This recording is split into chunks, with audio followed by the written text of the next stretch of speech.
Good morning student, निर्मल PT की online classes में मैं रेणु गुप्ता आपका स्वागत करती हूँ। आज अधिगम के लिए आकलन के अंतर्गत मैं आपके सामने लेकर उपस्थित हूँ आकलन प्रविधियों की विशेषताएं।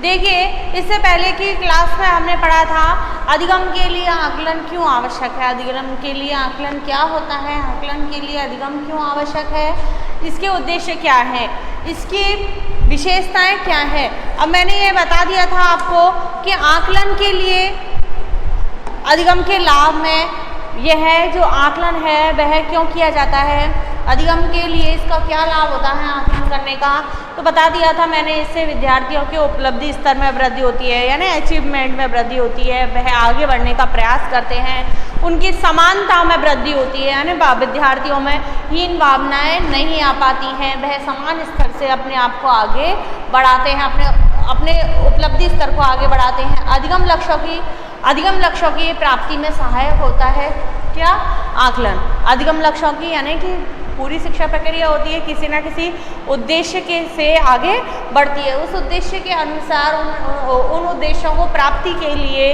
अधिगम कराया जाता है। जब वो उनका अधिगम के लिए जब वह प्रयास करते हैं तो उनके उपलब्धि स्तर में वृद्धि होती है, अधिगम लक्ष्यों में वृद्धि होती है, अधिगम कौशलों में वृद्धि होती है, कौशलों में भी वृद्धि होती है। बालक जो सीखा हुआ ज्ञान है उसे जीवन में उपयोग की दृष्टि से ग्रहण करते हैं। इसके बाद हमने पढ़े थे अधिगम के उद्देश्य, ये आकलन के उद्देश्य, अधिगम हेतु आकलन के उद्देश्य इसमें ये था कि जब बालक का समय समय पर आकलन किया जाता है, अधिगम के लिए जब आकलन किया जाता है तो बालक अपने लक्ष्यों को आसानी से निर्धारित कर पाते हैं। समय समय पर टेस्ट लेना, समय समय पर उनका आकलन करने से, मूल्यांकन करने से ये होता है कि बालक दिशा भ्रमित नहीं होते हैं, वह अपने लक्ष्यों का क्लैरिफिकेशन कर पाते हैं, स्पष्टीकरण कर पाते हैं, उनको स्पष्ट रूप से पता होता है क्या और कितनी मात्रा में हमें ग्रहण करना है।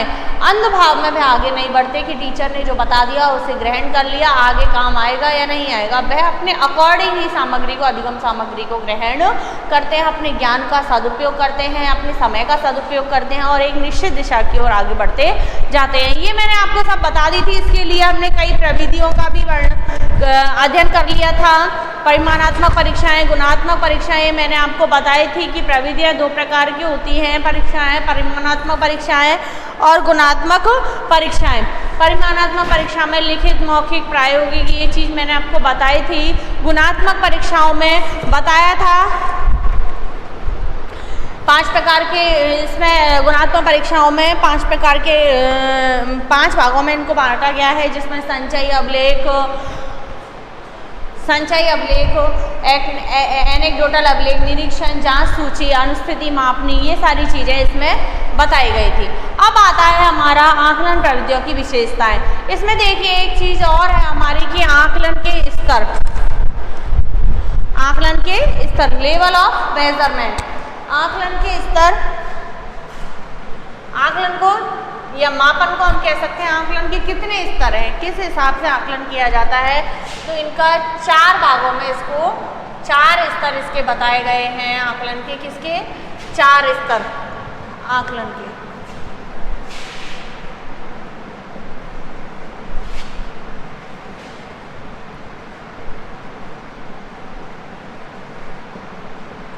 चार स्तर बताए गए हैं, जिसमें पहला है हमारा नाम संबंधी स्तर। देखिए, मापन का नियमों और धारणाओं के आधार पर वर्गीकरण किया जाता है और ये नियम और धारणाएं मापन को एक स्पष्ट आधार प्रदान करती है, निश्चित आधार प्रदान करती हैं। तो एक तो है इसका पहला जो स्तर है वह है नाम संबंधी स्तर।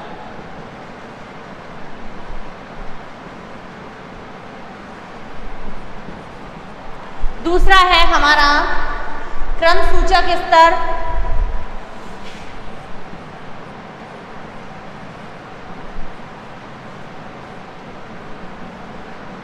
तीसरा है अवान्तर स्तर।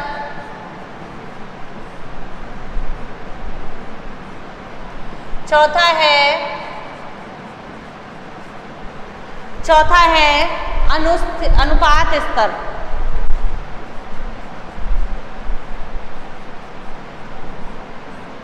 देखिए 4 स्तर इसमें बताए गए हैं, नाम संबंधी स्तर, क्रम सूचक स्तर, अवान्तर स्तर और अनुपात स्तर। जैसा कि पहला देखिए नाम संबंधी स्तर, इसमें नाम से ही, इसके नाम से ही पता चल रहा है नॉमिनल लेवल, यानी कि आकलन के चारों स्तर में यह सबसे, जो चारों स्तर है इसके, यह सबसे कम शुद्ध माना जाता है। कौन सा? ये नाम संबंधी स्तर कम शुद्ध माना जाता है, बिल्कुल कम। क्यों?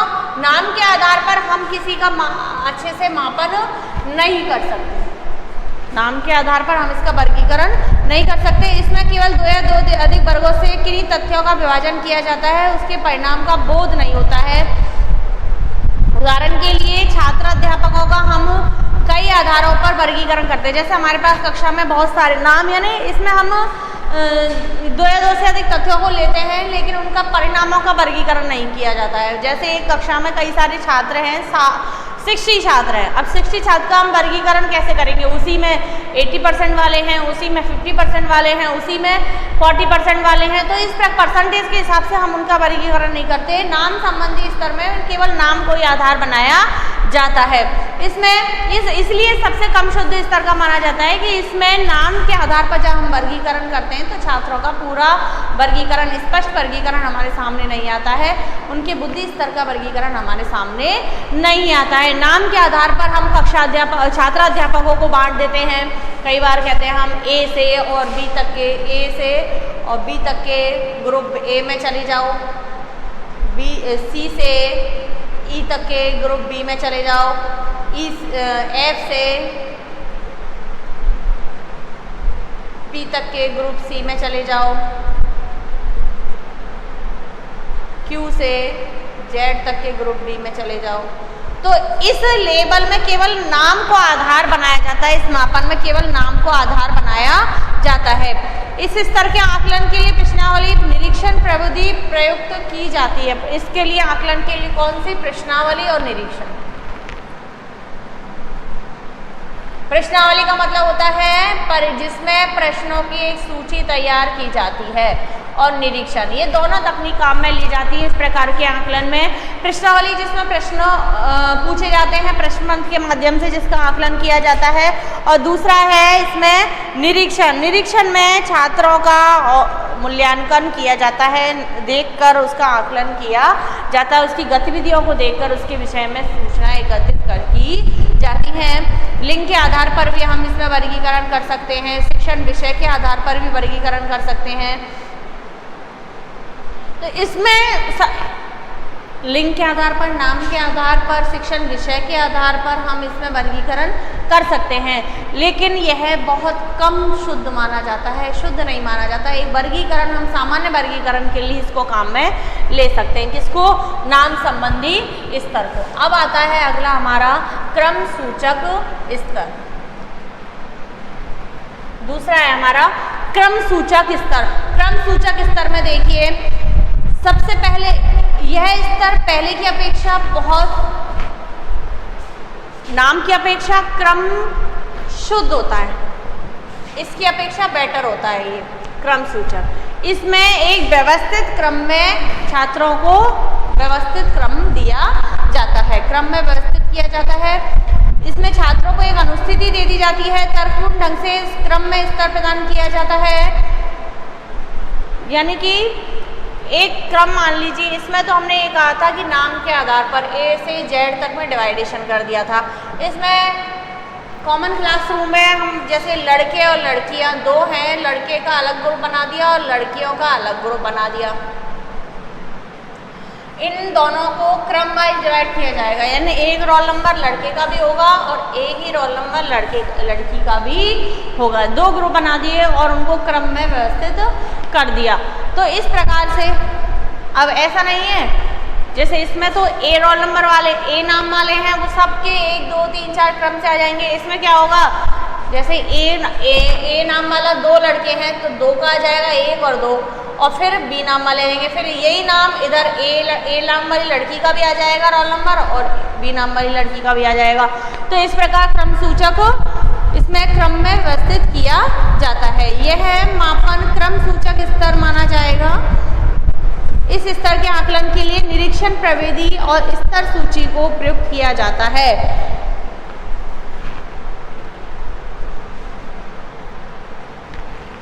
इस प्रकार के मापन के लिए कौन कौन सी निरीक्षण प्रविधि और स्तर सूची, इसमें था प्रश्नावली और निरीक्षण, इसमें है निरीक्षण और स्तर। इसकी मैंने इसे रैंक विधि नाम दिया है।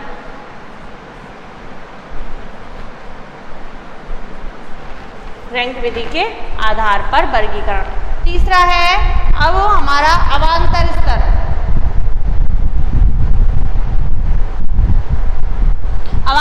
समान अवांतर स्तर इस आकलन की जो इस आकलन में इन दोनों आकलनों के गुण या विशेषताएं मौजूद होती हैं। किसमें? अवांतर स्तर में। इसी प्रकार अनुपात स्तर, सबसे शुद्ध और शुद्ध स्तर का आकलन अनुपात स्तर में माना जाता है। इसका प्रयोग शिक्षा मनोविज्ञान में किया जाता है और इसका प्रयोग हम शिक्षा मनोविज्ञान में नहीं कर सकते। जैसे इसमें आपने पढ़ा होगा बहुलक और बहुलांक वाले की 1, 2, 3 सारणी बना ली जाती है, उसमें मध्य का मान ज्ञात किया जाता है। तो ये इसमें तो अवांतर सूचक में इस प्रकार का प्रयोग किया जाता है। अनुपात मापनी में यह सबसे शुद्ध स्तर का माना जाता है, लेकिन यह विज्ञान गणित जैसी विषयों के लिए अधिक उपयुक्त होता है। तापक्रम, भार, आयतन आदि के आकलन का प्रयोग इसके द्वारा किया जाता है। अब आती है अच्छे आकलन की प्रविधियाँ। ये देखिए नाम से जान लीजिए इनको। केवल आकलन के स्तर 4 स्तर हैं: नाम संबंधी, क्रम संबंधी, अवांतर और अनुपात संबंधी। नाम संबंधी में छात्रों को नाम के अकॉर्डिंग डिवाइड किया जाता है, अल्फाबेटिकल क्रम में डिवाइड किया जाता है, वर्गीकृत किया जाता है और लास्ट में उनका क्रम निर्धारण कर दिया जाता है। दूसरा है यानी बहुलांक प्रतिशत। बहुत सारे इस स्तर के आंकड़ों के द्वारा जो बहुलांक है सहसंबंध, 2 वर्गों में सहसंबंध स्थापित कर लिया जाता है। दूसरा है क्रम सूचक स्तर। इसमें क्रम में व्यवस्थित किया जाता है छात्रों को और उनका अंतर ज्ञात कर लिया जाता है। अवांतर स्तर में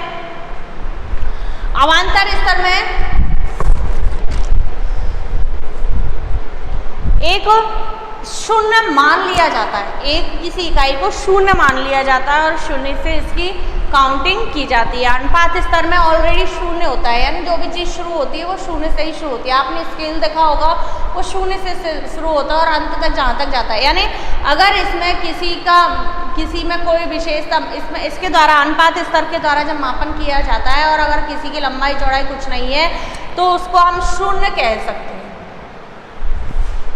शून्य ये प्रदर्शित करता है कि इसकी ना तो लंबाई है और ना ही चौड़ाई है, जबकि इसमें शून्य माना जाता है, होता नहीं है। किसी को एक इकाई को शून्य माना जाता है। तो ये इन दोनों में अंतर है। अब है हमारी अच्छे आकलन प्रविधियों की विशेषताएं। ये तो स्तर थे, आकलन के स्तर।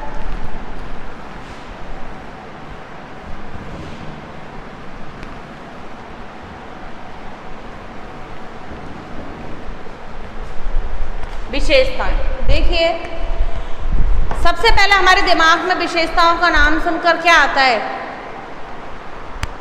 मैंने आपको बताया विशेषताओं आकलन के लिए विभिन्न प्रविधियां प्रयोग की जाती है। परिमाणात्मक परीक्षा, गुणात्मक परीक्षा, लिखित परीक्षा, मौखिक परीक्षा, प्रश्नावली, रेटिंग स्केल, निर्धारण मापनी, इस प्रकार की प्रविधियों का प्रयोग किया जाता है। लेकिन जब हमारे दिमाग में जो कंसेप्ट आता है वो क्या आता है? यही आता है परीक्षा के नाम पर कि परीक्षा शुद्ध होनी चाहिए, वैध होनी चाहिए और विश्वसनीय होनी चाहिए। जैसा हम पढ़ें, जैसा हम लिख के आए वैसे ही हमें मार्क्स मिलने चाहिए। ऐसा नहीं हो कि हमसे कम इंटेलिजेंट है जिसने लिखा ही नहीं है, जिसको हमने बताया है उसके ज़्यादा मार्क्स आ जाएं, या जो कुछ नहीं जानता उसके ज़्यादा मार्क्स आ जाएं, तो यहाँ पर परीक्षा वैध नहीं कहलाती है।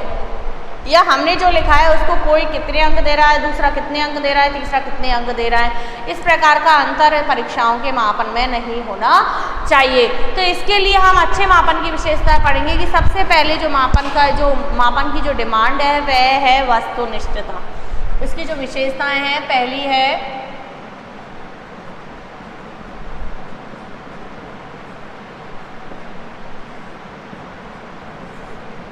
वस्तुनिष्ठता। वस्तुनिष्ठता क्या कहती है?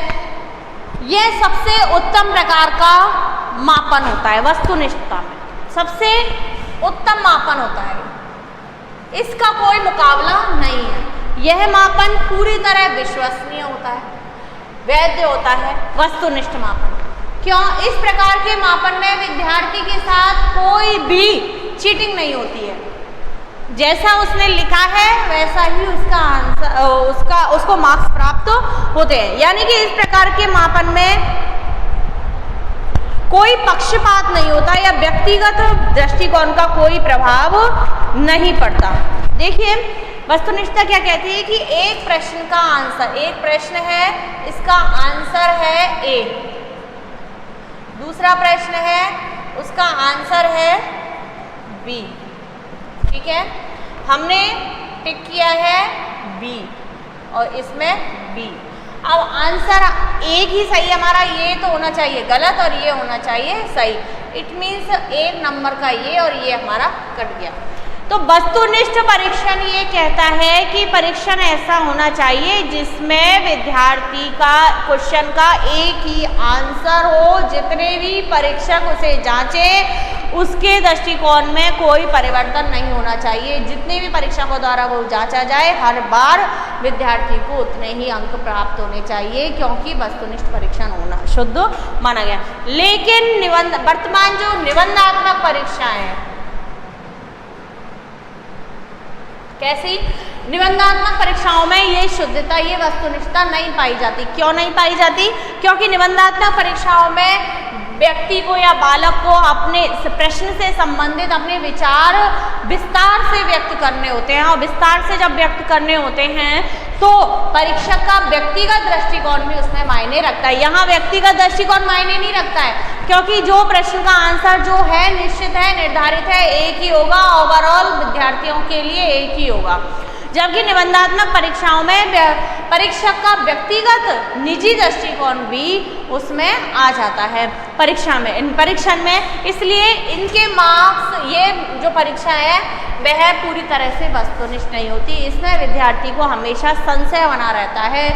आपने देखा होगा वर्तमान में जो कॉम्पिटिशन क्लासेस चल रही, कॉम्पिटिशन एग्जाम्स चल रही है, उसमें सुबह पेपर लगता है, शाम को आंसर की आ जाती है, जबकि निबंधात्मक परीक्षाओं के साथ ऐसा संभव ही नहीं है। क्यों? क्योंकि वस्तुनिष्ठ परीक्षाओं के आंसर की इसलिए आ जाती है जितना जैसा क्वेश्चन है वैसा उसका आंसर होगा, एक ही आंसर होगा और सबके द्वारा वही मान्य होगा।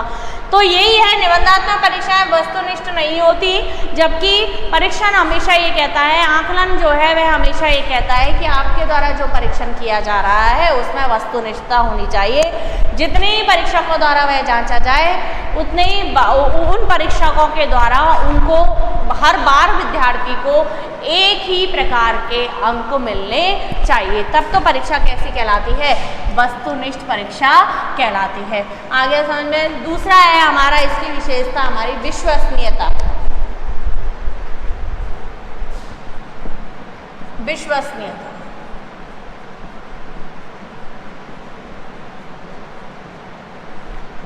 विश्वसनीयता क्या कहती है? विश्वसनीयता कहती है कि एक ही परीक्षण को जितनी ही बार दिया जाए, कितनी बार उस व्यक्ति को दिया जाए या दो से अधिक व्यक्तियों को दिया जाए, हर बार अंकन क्या होना चाहिए? समान होना चाहिए, अंकन समान होना चाहिए, तब तो वह परीक्षण कैसा है? विश्वसनीय परीक्षण कहलाएगा। ऐसा नहीं कि आपने एक बार उस पेपर को सॉल्व किया, आपके आए 20 मार्क्स 40 में से, और दूसरी बार आपका उसी पेपर के लिए मूल्यांकन किया गया, आपके आ गए 30 मार्क्स 40 में से, तीसरी बार किया गया आपके रह गए 10 मार्क्स 40 में से, तो यह विश्वसनीयता नहीं है।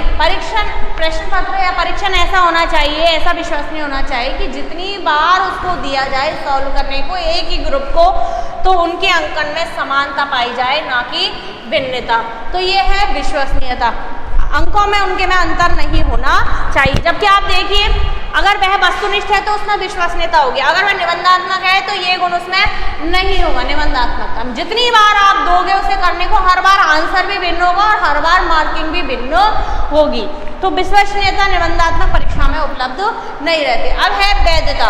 उत्तम परीक्षा हमेशा वैध होती है। वैध परीक्षा, वैधता तीसरा है हमारा परीक्षण में वैधता। जिस आकलन के लिए, जिस उद्देश्य की पूर्ति के लिए परीक्षण का निर्माण किया गया है, जिस उद्देश्य की पूर्ति के लिए किया गया है वह उद्देश्य यहाँ पर पूरा होना चाहिए। किसके माध्यम से? परीक्षण के माध्यम से। ऐसा नहीं है कि हमें जानना तो है उसकी बालक की उच्चारण क्षमता, ठीक है, हिंदी का परीक्षण हम कर रहे हैं, हमें जानना है उसकी उच्चारण क्षमता, और हम उसकी परीक्षा ले रहे हैं लिखित, जबकि यहाँ परीक्षा कैसी होनी चाहिए? मौखिक, ठीक है, यानी वैधता होनी चाहिए। किसमें? परीक्षण में वैधता होनी चाहिए। मानदंड परीक्षा की वैधता गुणांक की गणना करनी चाहिए। परीक्षा के अंकों, मानदंड परीक्षा के अंकों के सहसंबंध गुणांक की गणना करने से वैधता के स्तर की जांच की जा सकती है। परीक्षण हमेशा कैसा होना चाहिए? वस्तुनिष्ठ होना चाहिए, विश्वसनीय होना चाहिए और वैध होना चाहिए। जिस आकलन के लिए परीक्षा बनाई गई है उसका ही आकलन करना चाहिए। चौथा है इसमें व्यवहारिकता।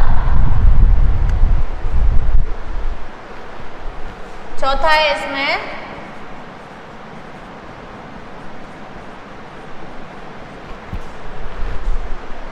व्यवहारिकता।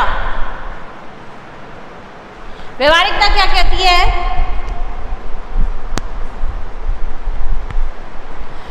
कि आपके द्वारा तैयार किया गया परीक्षण सरल होना चाहिए, शुद्ध होना चाहिए, स्पष्ट होना चाहिए, क्लिष्टता लिए हुए नहीं होना चाहिए, जिससे कि बालक को परीक्षण को सॉल्व करने में परेशानी नहीं हो, वह अधिगम उपलब्धियों का उसके द्वारा पता लगाया जा सके।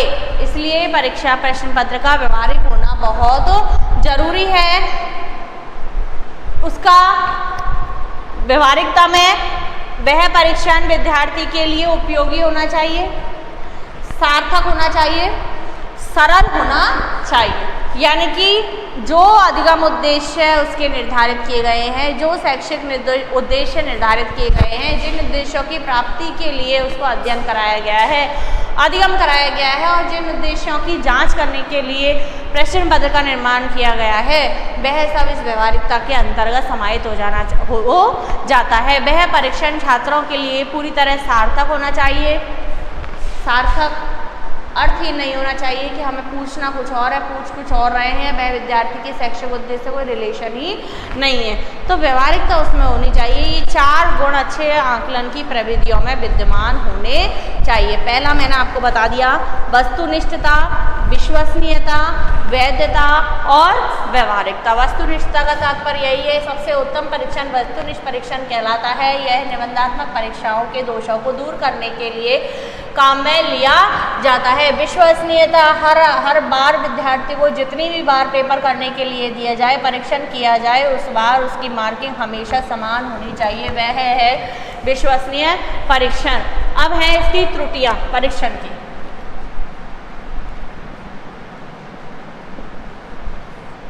कमियां, देखिए आकलन की कमियां।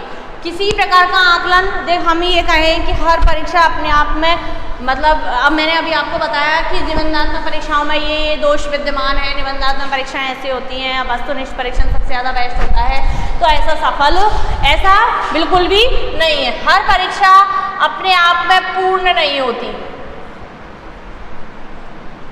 उससे केवल क्या होता है, हर एक परीक्षण से केवल विद्यार्थी के एक पक्ष का ही आकलन किया जाता है। जैसे हम कहें वस्तुनिष्ठ परीक्षा objective type question, objective type question से उसकी विद्यार्थी की वस्तुनिष्ठता आ जाएगी, विश्वसनीय है, चलो वह परीक्षण, लेकिन उससे विद्यार्थी के विचारों के संबंध में, उसके व्यक्तित्व के संबंध में, विचार शक्ति के विषय में, अधिगम स्तर के विषय में हमें कोई जानकारी प्राप्त नहीं होती। और दूसरी बात, वस्तुनिष्ठ परीक्षण में चीटिंग होने की संभावना ज़्यादा रहती है। यानी हो सकता है विद्यार्थी को यह क्वेश्चन नहीं आता हो, उसने इधर उधर से देखकर उसको राइट किया हो, जबकि निबंधात्मक परीक्षाओं में इस त्रुटियों की कम संभावना रहती है। तो कोई भी परीक्षा को हम अपने आप में पूर्ण नहीं कह सकते कि हाँ वस्तुनिष्ठ पेपर के द्वारा बालक का पूर्ण मूल्यांकन संभव है, निबंधात्मक पेपर द्वारा बालक का पूर्ण मूल्यांकन संभव है, ऐसा बिल्कुल भी नहीं है। तो ये कोई ना कोई त्रुटि उसमें विद्यमान रहती है। देखिए भौतिक आकलन अपेक्षाकृत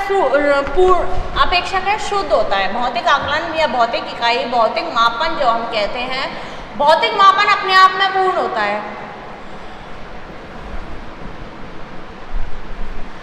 यानी इसमें बहुत कुछ हद तक छात्रों के मन में शंका नहीं रहती है। क्या नहीं रहती है? शंका नहीं रहती है। यानी वे जैसा पढ़ते हैं वैसा वे लिख देते हैं, और यानी जो उनको एक राशि मिल जाती है, एक अंक मिल जाते हैं, एक मात्रा मिल जाती है, तो भौतिक मापन अपने आप में शुद्ध मापन कहलाता है, शुद्ध आकलन कहलाता है। जबकि शिक्षा मनोविज्ञान में जो रेटिंग स्केल प्रदान किया जाता है, रेटिंग स्केल निर्धारण मापनी का प्रयोग किया जाता है, वह अपने आप में पूर्ण शुद्ध नहीं होता है। मनोविज्ञान और शिक्षा का आकलन अप्रत्यक्ष रूप से किया जाता है, इसलिए वह शुद्ध नहीं होता। देखिए इनमें 4 प्रकार की त्रुटियां पाई जाती है। त्रुटियों में व्यक्तिगत त्रुटि,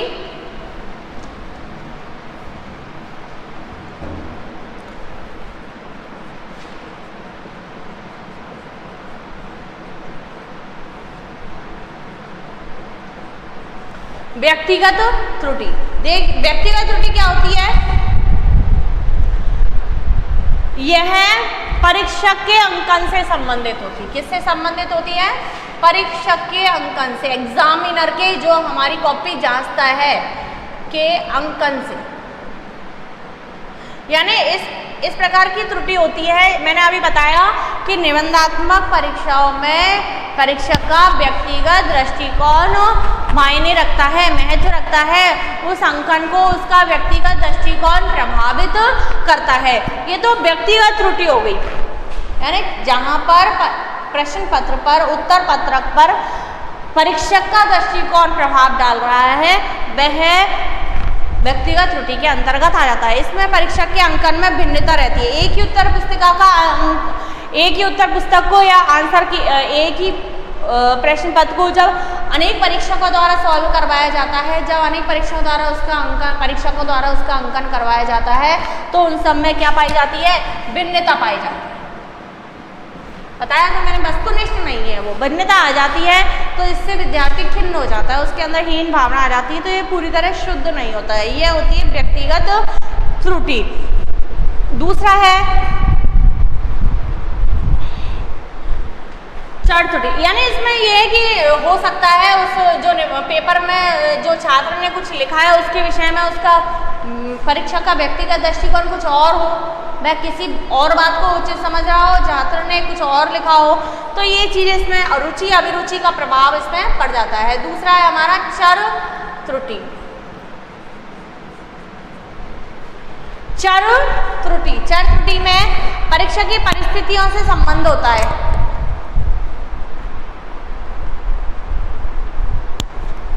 परीक्षा की परिस्थितियों से, जब एक ही परीक्षण छात्र को कई बार दिया जाए और उसमें उसके अंकन में भिन्नता पाई जाए, एक ही पेपर बार बार जब एक छात्र को दी जाए तो उस पर क्या होता है? छात्र की परिस्थितियों का प्रभाव पड़ता है, उसके बार बार अंक अलग अलग आते हैं। तो इसका मतलब है कि पहले उसने कुछ और सोच के पेपर किया था, दोबारा यानी परिस्थितियों का और वातावरण का इस पर प्रभाव पड़ता है। एक ही परीक्षण उन्हीं छात्रों को बार बार देने पर प्राप्त अंकों में अंतर नहीं आना चाहिए, जबकि चर त्रुटि के अंतर्गत ऐसा अंतर पाया जाता है। ठीक है, जब एक ही प्रश्न पत्र उन्हीं छात्रों को बार बार करने को दिया जाए और उनके प्राप्त अंकों में क्या पाया जाए? अंतर पाया जाए, तो यह चर त्रुटि के अंतर्गत समाहित होता है। तीसरा है स्थायी त्रुटि।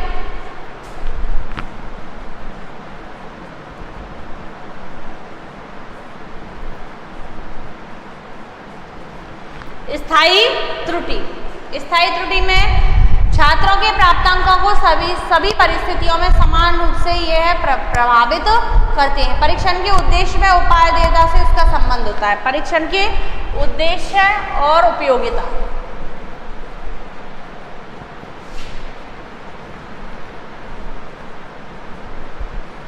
इसका संबंध, स्थायी त्रुटि का संबंध परीक्षण के उद्देश्य और उपादेयता से होता है। यानी कि ऐसी त्रुटियां प्रश्न पत्र में दिखाई दे जाती हैं कि मैंने कहा कि प्रश्न पत्र ऐसा होना चाहिए। आकलन जब हम करते हैं विद्यार्थी का, तो वह यह जानने के लिए करते हैं कि जो शैक्षिक उद्देश्य निर्धारित किए गए हैं छात्र को जिनकी प्राप्ति का लक्ष्य रखा गया है वह किस सीमा तक प्राप्त हुए हैं, अगर नहीं प्राप्त हुए हैं तो क्यों नहीं हुए हैं, इस बात का पता लगाने के लिए इस प्रकार के परीक्षणों का प्रयोग किया जाता है। लेकिन जब परीक्षण अपने उद्देश्य की पूर्ति नहीं करता है तो उसमें ऐसी स्थायी त्रुटि समाहित हो जाती है। अगला है अर्थापन त्रुटियां।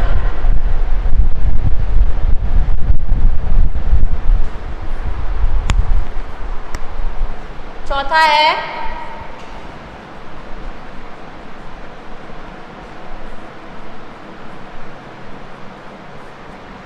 अर्थापन त्रुटियां, यानी परीक्षण जो होता है उसकी विशेषता है कि वह सार्थक होना चाहिए। उसके जो अंक, परीक्षण में जो अंक प्रदान किए गए हैं वह सार्थक होने चाहिए। भौतिक मापन में जो अंक प्रदान किए जाते हैं वह सार्थक होते हैं, लेकिन जो मनोवैज्ञानिक मापन है उसमें जो अंक प्रदान किए जो उसमें क्या है, अर्थापन नहीं, अर्थापन की त्रुटि पाई जाती है। वह अंक या वह मापन सार्थक मापन नहीं होता है। कौन सा? मानसिक मापन जो होता है। शिक्षा मापन में प्राप्त अंकों का अर्थापन समूह के संदर्भ में ही कर लिया जाता है कि ग्रुप ए है, ग्रुप बी है, ग्रुप सी है, ग्रुप डी है, ये ऐसा कार्य कर रहा है, समूह में ये ऐसा कार्य कर रहा है, ऐसा प्रदर्शित हो रहा है। तो ये भौतिक मापन तो प्रत्येक तथ्य के साथ, तर्क के साथ प्रस्तुत होता है। तो ये इस प्रकार की त्रुटियां हमारे आकलन की प्रविधियों में पाई जाती है। मैंने विशेषताएं आपको बता दी, त्रुटियां आपको बता दी और मापन के स्तर आपको बता दिए। आज के लिए बस इतना ही। धन्यवाद।